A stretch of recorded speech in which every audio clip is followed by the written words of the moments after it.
Ya tenemos gente de México, de Venezuela, gente de Ecuador, aquí de Argentina estoy yo, y ¿eh? ¿Cómo los coaches aprendemos a ser coaches? Manteniendo redes. Y fíjense, hace 18 años no existían estas redes. O sea, no existía la ICF, ni la IAC, ni la ICC, ni la Asociación Argentina de Profesionales de Coaching. Estas asociaciones sirven para que aprendamos juntos.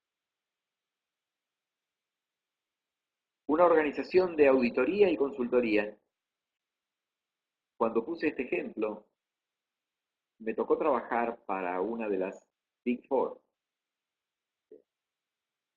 Y esas Big Four son Deloitte, Ernst Young, KPMG.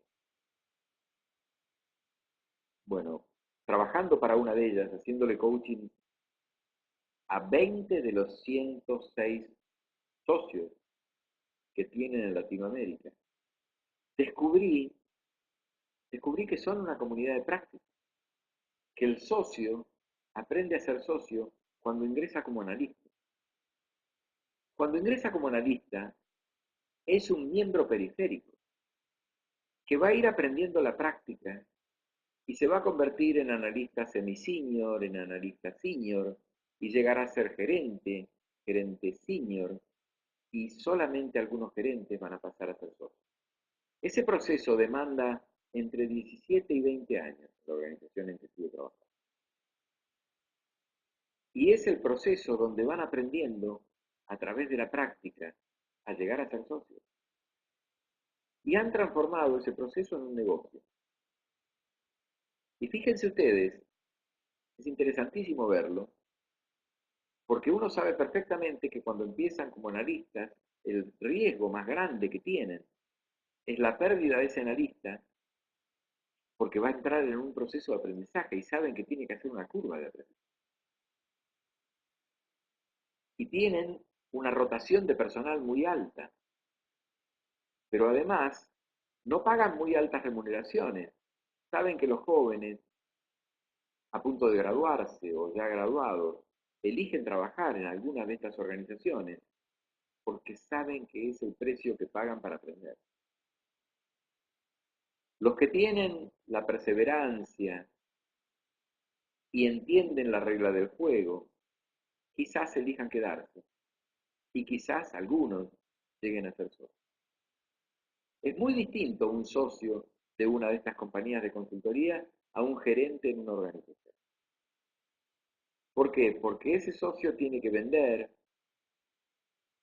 tiene que operar, tiene que velar por cobrar el honorario. Su equipo está constituido por analistas, gerentes, tiene que manejar la rotación y tiene que manejar el proceso de aprendizaje. Un descubrimiento interesante, haber visto que eran una comunidad de práctica. Por último, puse un ejemplo que nada tiene que ver con esto que estamos hablando, porque en realidad, si nos ponemos a pensar, no es lo que más nos gusta, pero una red de narcotraficantes también es una comunidad de práctica, que aprenden cómo traficar lo que trafican sin que los descubra la justicia. Y seguramente eso lo aprenden en Colombia. Quiere decir de que estas son las características esenciales de las comunidades de práctica, en las que tenemos que muchas veces descubrir y otras veces podemos intervenir en el diseño de las comunidades de práctica. ¿Y cómo se puede diseñar algo que es autoconvocado? Con mano liviana, facilitando y no dirigiendo. Veamos algunos principios del diseño de las comunidades de práctica. Aquí ustedes ven, y están puestos en el orden lógico. ¿Qué tenemos que tener presente? Hace un tiempo estaba haciendo un trabajo en una compañía petrolera muy grande, internacional, y haciendo el trabajo, la gente de recursos humanos había descubierto que tenían una comunidad de práctica. Esa comunidad de práctica les permitía a ellos integrar a los geólogos que estaban dispersos en todo el mundo a través de una especie de campo virtual. Por supuesto, los que facilitaron la concreción de esa comunidad de práctica se dieron cuenta de que no solo con los geólogos internos podían nutrir a la comunidad de práctica, era necesario también convocar a algunos externos, expertos, para que se nutra la comunidad de práctica.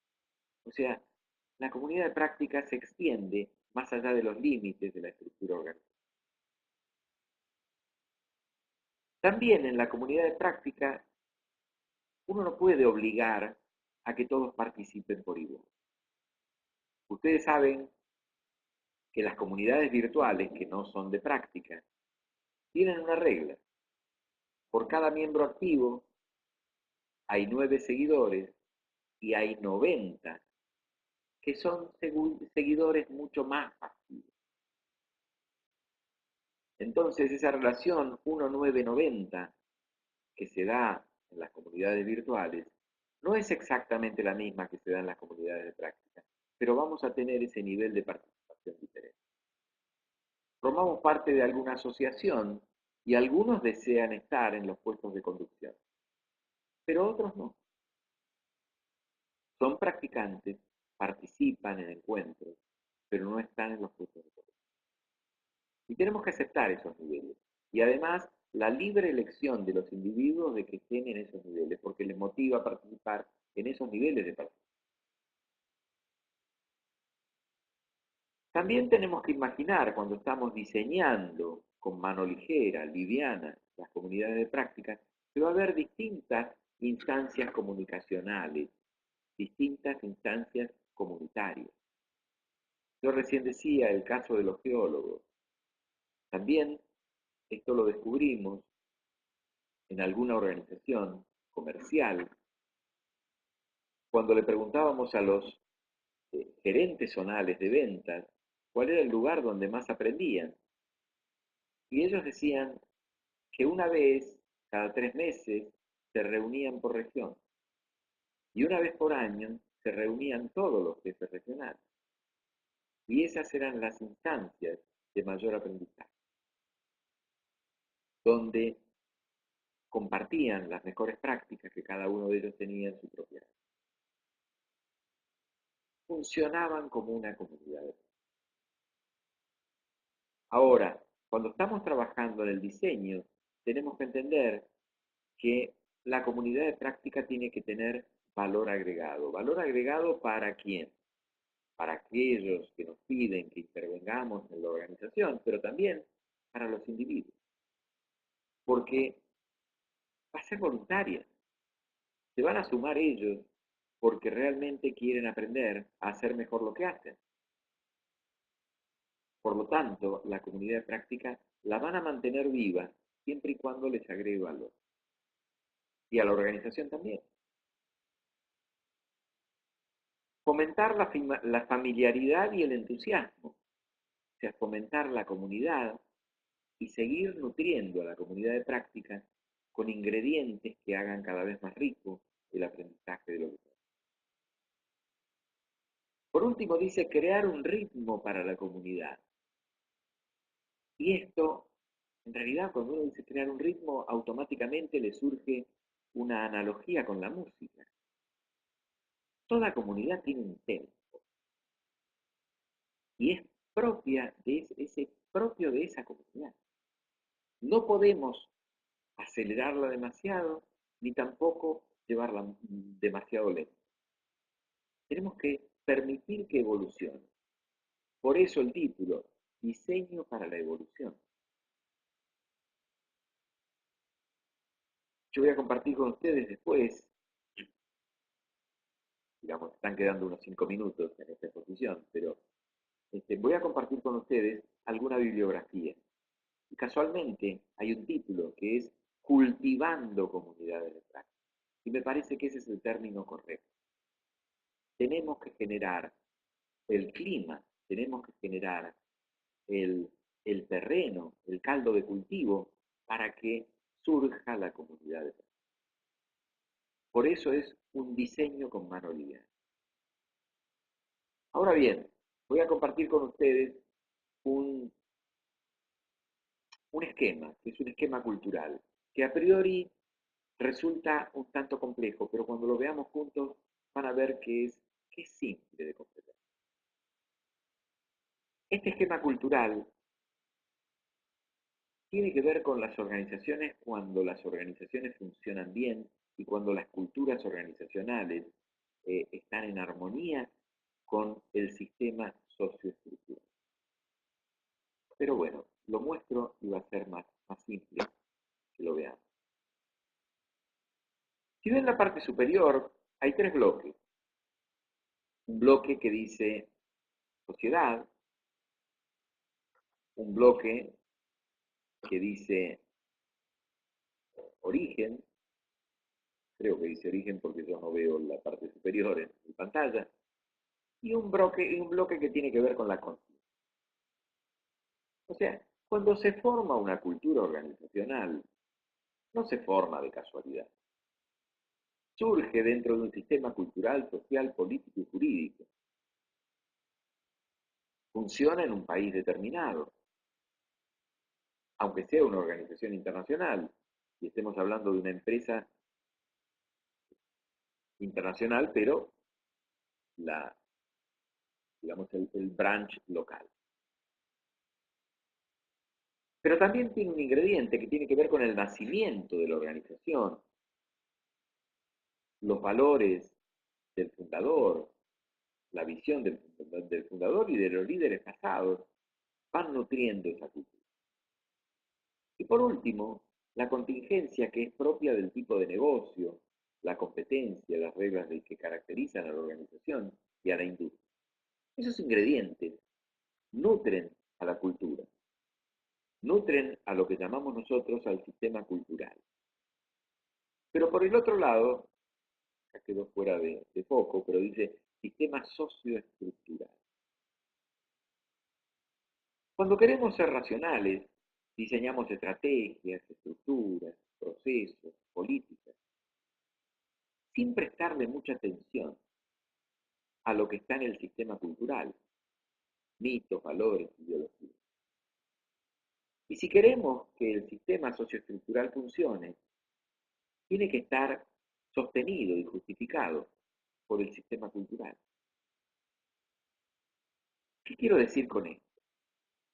Que los objetivos, las metas, las estrategias, el sistema de reclutamiento, de desarrollo, de selección, la estructura de autoridad y poder, los sistemas de recompensa y motivación, el estilo y los procesos gerenciales van a estar sustentados y justificados por creencias, por valores, por historias, por leyendas, por símbolos que hacen a la cultura.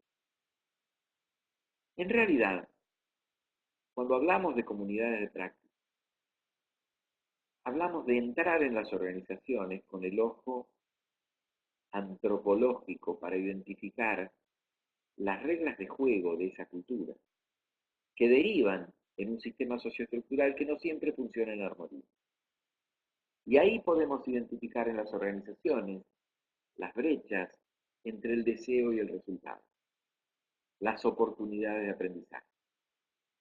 Porque cuando eso funciona perfectamente, esto deriva en normas, en estatutos, en determinados empleados que funcionan bien dentro de esta cultura organizacional, en competencias, saberes y actitudes que derivan finalmente en el producto o el resultado organizacional. O sea, este fenómeno sistémico donde integramos al sistema cultural con el sistema socioestructural es lo que nosotros tenemos que tratar de identificar como brechas de aprendizaje, donde seguramente las comunidades de práctica tengan lugar para mejorar lo que hacemos habitualmente. Estoy llegando al cierre y no quiero cortar sin compartir con ustedes la bibliografía que en un principio me ha ayudado a mí, por lo menos algunos de los libros que me han ayudado, y que propongo que ustedes, de ser posible, también accedan a ellos. El primero de ellos, que es posterior al libro Situated Learning, es Comunidades de Práctica, Aprendizaje, Significado e Identidad. Ese libro lo escribió Etienne Benger en el año 98. O sea, la teoría de la que estamos hablando es una teoría que tan solo tiene 16 años. En realidad apareció en el 91 con el libro Situated Learning, pero el desarrollo más profundo está en este libro, en el año 98. Este libro se publicó en español en el año 2001. Lamentablemente yo no lo pude conseguir nunca en español, pero bueno, esta es la versión que está en inglés. Comunidades de práctica, aprendizaje, significado e identidad.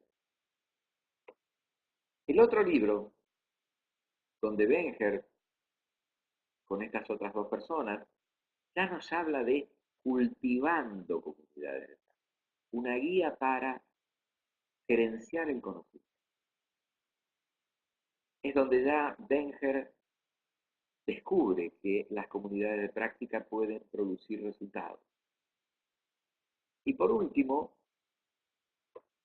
ustedes verán apalancando comunidades de práctica como una ventaja estratégica. Estos libros ya nos han permitido, los últimos dos, utilizar esta teoría en el ámbito de la organización. Pues bien, en lo que a mí respecta, yo no tengo mucho más que contarles y me gustaría, si es que alguno de ustedes quiere formular alguna pregunta, tienen el chat como para formularme alguna pregunta y encantado, si está a mi alcance, poder responderles. Así que por favor espero que me pregunten algo.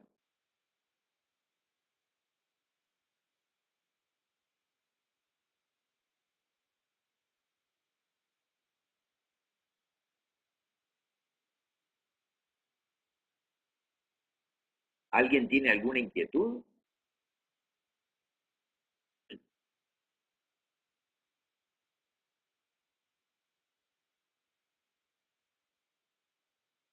Bueno, acá escucho que Daniel me manda saludos desde Ecuador. Este, ajá. Acá veo una. A ver, a nivel de las sociedades el aprendizaje también funciona igual. Ana Miriam pregunta esto. Yo entiendo que sí, Ana Miriam. El aprendizaje es, por lo menos esa definición, después de haber estudiado eh, la evolución desde el aprendizaje individual al de las organizaciones, pasando por los grupos y las comunidades de práctica. Cuando hice mi tesis doctoral, terminé descubriendo que esta definición, aprendizaje es o implica descubrir y corregir errores, y los errores son indefectiblemente la brecha que separa el deseo del resultado. Si logramos achicar la brecha, estamos aprendiendo. Esto nos pasa en la vida, nos pasa como padres, nos pasa como hijos, nos pasa como profesionales, nos pasa en la sociedad. Y, y siempre vamos a poder identificar brechas. Y siempre vamos a poder seguir aprendiendo. Lo que sí estoy convencido es que vamos a terminar nuestros días siendo aprendices. Cuando digo esto es, el aprendizaje es el camino de la búsqueda del sentido. Creo que nos tenemos que vacunar contra el peor de los pecados capitales, por lo menos desde este punto de vista, que es el la soberbia. Acá encuentro otra pregunta. Sebas dice, ¿la influencia del liderazgo entonces queda evidenciada así? Es interesantísimo esto porque en realidad este liderazgo, el liderazgo en las comunidades de práctica también existe. Ahora, el poder está mucho más distribuido. Tiene que ver con el poder del conocimiento. Y, y aquellos que lo ostentan, lo, en realidad honran a los otros que le dieron ese poder. Con lo cual yo creo que el liderazgo para las comunidades de práctica es muy particular y nos enseña mucho, mucho también al liderazgo en otras instituciones. ¿Cómo hacer para que las empresas tomen conciencia de este aprendizaje colectivo? Insisto, Rafael, quien formula esta pregunta, este es un tema de trabajar mucho la cultura de las organizaciones.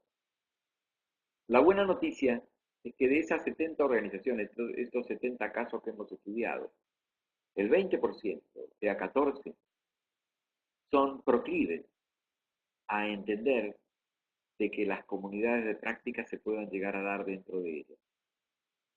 Si esta investigación yo creo que la hubiéramos hecho 15 o 20 años antes, hubiéramos encontrado muchos menos casos. Y estoy convencido que si esta investigación la seguimos haciendo, dentro de 10 años o 15, vamos a tener muchos más casos, una proporción mayor. O sea, en ese sentido soy optimista, muy optimista. Ana Miriam dice que está para ella muy buena la introducción en este tema, y gracias Ana Miriam por tu elogio. Muy amable. Roberto Calero dice, ¿el coaching sistémico tiene este enfoque? Eh, yo entiendo que sí, porque las organizaciones son sistemas sociales. Y la particular característica que tienen, a ver, personalmente considero que no podemos hablar de la teoría general del sistema. Porque dentro de la teoría general de sistemas, los sistemas psíquicos y los sistemas sociales tienen una característica en común, confieren significado. Los demás sistemas, que son los sistemas orgánicos, los sistemas mecánicos, no confieren significado. Para el coaching sistémico, entender que las organizaciones son sistemas sociales que tienen la capacidad de conferir significado y los individuos también, es que realmente eh, entiendo que es la forma de intervenir de un coach sistémico con una organización como sistema social. Y un grupo también es un sistema social. Y un individuo es un sistema psíquico. Y hay una relación entre el entorno, que es el entorno para el individuo, pero el individuo es el entorno del grupo. Y bueno, esta es la forma de conferir sentido y significado en los sistemas sociales, también en los sistemas. Acá Cecilia Novo agradece por compartir el conocimiento, gracias a ti por haberme escuchado. Beatriz también está agradeciendo. Entiendo que, bueno, acá claro entonces es la suma de los sistemas psíquicos individuales la que hace a los sistemas sociales.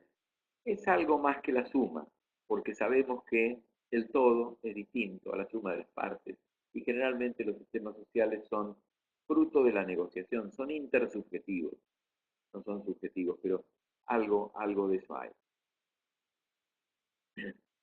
Y gracias Roberto por devolverme tu interpretación. José Julián, las comunidades de práctica deben ser conformadas en la organización desde el director, gerencias medias y líderes operativos, quienes aporten valor para el planteamiento del plan de aprendizaje colectivo. Insisto, las comunidades de práctica tienen que ser descubiertas en el interior de la organización y entender de que el límite de la organización no es el límite de la comunidad de práctica. O sea, el límite de la organización vale para la organización, pero la comunidad de práctica se extiende. Con lo cual hay que comprender de que hay algún nutriente que no está solamente dentro de la organización. Por lo tanto, también demanda cierta apertura por parte de los directivos. Diana, bueno, Roberto Calero agradece. Diana dice, para poder llegar a la comunidad de práctica dentro de la organización, podemos evaluar la comunidad de práctica dentro de la organización. Bueno, ¿cómo podemos? En rigor, eh, tenemos que permitir que la comunidad de práctica fluya. Por lo tanto, hay que cultivarla. Nuestra tarea es nutrirlo. ¿Para qué? Para que se mantenga vivo el compromiso, que mantenga viva la práctica y que mantenga vivo el sentido de comunidad. Es lo mejor que podemos hacer por ello y que los individuos se enriquezcan en la comunidad. Y obviamente asociándola con la estrategia sería lo mejor porque le va a ayudar a la organización y también a los individuos. José Julián agradece y gracias a ti, José Julián, por haberme escuchado. Diana, ¿cómo podemos evaluar? Eh, y bueno, este, preguntándonos fundamentalmente, observando. Cuando los miembros de una comunidad de práctica se sienten enriquecidos, tenemos que preguntarles si están recibiendo realmente lo que quieren. Y si no, ahí sí tendremos la oportunidad de poder intervenir. Pero fundamentalmente indagando. Cultivar la pregunta poderosa y muchas veces incómoda. Diana agradece la información y también Ladislao la charla y Ana Miriam, bueno, me, me, me da unas felicitaciones y yo le agradezco enormemente las felicitaciones y agradece a Business Coaching School por enseñar. Pues bien, yo les agradezco enormemente a ustedes, para mí fue un placer enorme compartir este conocimiento con ustedes. Aquí Cristian también dice, el aprendizaje debe ser, en una organización debería ser un hábito que genere valor en las relaciones. Sí, definitivamente. Si entendemos que vamos a estar en esta vida aprendiendo en forma permanente, indudablemente tenemos que entender de que el camino es el camino del aprendizaje. Fíjense, me encantaría y le sugiero a Osvaldo que comparta con ustedes la presentación que yo hice y si por lo menos pueden mantener presente la imagen de la tapa, que voy a volver a ella, la imagen inicial, esa imagen para mí representa lo que son las comunidades de práctica, donde nosotros nos nutrimos y aprendemos. Esa espiral de crecimiento, esa espiral de crecimiento. Bueno, y Sebas también saluda a todos y Linte Merino está agradecida. Feliz noche para todos, muy amables. Y a todos los que están participando en el Mundial les deseo que tengan muchísimo éxito, pero que salga campeón argentino. Bueno, que sigan muy bien.